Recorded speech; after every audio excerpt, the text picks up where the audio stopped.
पिछले 3 दिन में जम्मू कश्मीर में 4 आतंकी हमला हो चुके हैं। पहले रियासी, इसके बाद कठुआ और अब डोडा। लगातार 3 दिन में 4 हमला हो चुका है, आतंकवादी हमला। इन 4 आतंकी हमले में रियासी में मारे गए श्रद्धालुओं की चीख की आवाज नरेंद्र मोदी तक क्या नहीं पहुंच रही है? कठुआ आतंकी हमले में घायल हुए ग्रामीण की चीख की आवाज क्या नरेंद्र मोदी तक नहीं पहुंच रही है क्या? कठुआ आतंकी हमले में सीआरपीएफ कांस्टेबल का शहीद होने का चीख की आवाज, उनके परिवार की आवाज नरेंद्र मोदी तक नहीं पहुंच रही है क्या? डोडा के पुलिस चेक पोस्ट पर आतंकी हमला हुआ और इसके बाद जो है 5 जवान समेत 6 अधिकारी घायल हो गए। इसका आवाज नरेंद्र मोदी तक नहीं पहुंच रही क्या? नरेंद्र मोदी तीसरे बार प्रधानमंत्री बनने की जश्न में अभी तक इतना मग्न हुआ है कि जम्मू कश्मीर में पिछले 3 दिन में 4 आतंकी हमला हो चुका है, लेकिन नरेंद्र मोदी तक अभी तक एक मीटिंग भी नहीं किया है। जम्मू कश्मीर में बढ़ते हुए आतंकी हमलों को नहीं रोक सकता है क्या? आइए इस पूरी टॉपिक पर और जम्मू कश्मीर में पिछले 3 दिन में कितने हमला हुए हैं उस पर आप लोगों को जानकारी देते हैं और पूरी जानकारी और एक एक खबर के साथ देते हैं। सबसे पहले जम्मू कश्मीर के रियासी जिले में जो है वो शिवखोरी मंदिर से लौट रहे तीर्थयात्री पर आतंकी हमला होता है। शिवखोरी मंदिर से लौट रहे बस में लगभग 42 श्रद्धालु थे और इस पर आतंकी हमला होता है। आतंकी एकाएक हमला करता है और बस जो है खाई में जाकर गिर पड़ता है, जिसमें से लगभग 10 श्रद्धालुओं को मौत हो जाती है और लगभग 32 से अधिक जो है श्रद्धालु उसमें घायल होता है।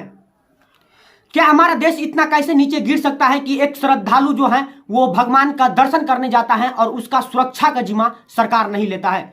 रियासी में हुए श्रद्धालुओं के बस पर जो है आतंकी हमला, उसमें जितने भी लोग मरे हैं और जितने भी लोग घायल हैं, क्या उनका चीख की आवाज नरेंद्र मोदी तक नहीं पहुंचते हैं क्या? नरेंद्र मोदी तुरंत एक्शन क्यों नहीं लेते? सिर्फ इतना ही नहीं बल्कि पहला दिन जम्मू कश्मीर के रियासी में हमला होता है और दूसरा आतंकी हमला जम्मू कश्मीर के कठुआ जिले में होता है। पाकिस्तानी बॉर्डर से लगे हीरानगर से सैदा सोहल गांव में 2 आतंकी लगभग रात को आते हैं और इसके बाद घरों के दरवाजा को खटखटाते हैं और पानी मांगते हैं।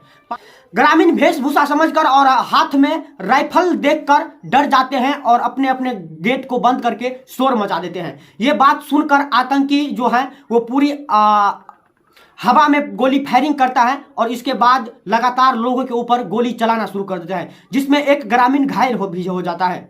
लोगों ने तुरंत नजदीकी सुरक्षा कर्मियों को जो है वो सूचना देते हैं और डीआईजी और एसएसपी सहित जो है वहां घटनास्थल पर पहुंचते हैं। इसके बाद आतंकी उन पर भी हमला करते हैं, उन पर भी गोली फायरिंग करते हैं।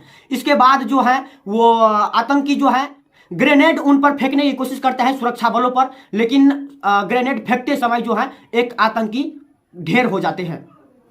आतंकी और सुरक्षा बलों के बीच मुठभेड़ में जो है वो एक सीआरपीएफ का जवान जिसका नाम जो है वो कबीर दास है, वो शहीद भी हो जाता है। क्या उसकी आवाज अभी तक नरेंद्र मोदी तक नहीं पहुंचा? क्या उन जवानों का जो है वो उनका परिवार जो बिछड़ा, क्या वो उसका आवाज नरेंद्र मोदी तक नहीं पहुंचता है? जानकारी के लिए ये भी बता दें कि सीआरपीएफ कांस्टेबल जो है कबीर दास शहीद हो गए, वो अस्पताल में हुए थे। इसके बाद तीसरा आतंकी हमला जो है वो डोडा में होता है, जो जम्मू कश्मीर के डोडा इलाका पड़ता है। डोडा जिले के गडोह इलाके में लगभग 7:45 बजे आतंकवादी ने पुलिस चेक पोस्ट पर अचानक हमला कर दिया और लगातार गोली फायरिंग करने लगा, जिसमें से 5 जवान सहित जो हैं वो 6 अधिकारी घायल भी हो गए हैं। पिछले 3 दिन में लगातार 4 आतंकी हमले होने के बावजूद भी अभी तक नरेंद्र मोदी मीटिंग ही बैठा रहा है। क्या उनका जिम्मेदारी नहीं है कि वो पूरी शक्ति लगाकर सेना को जो है वो बोले?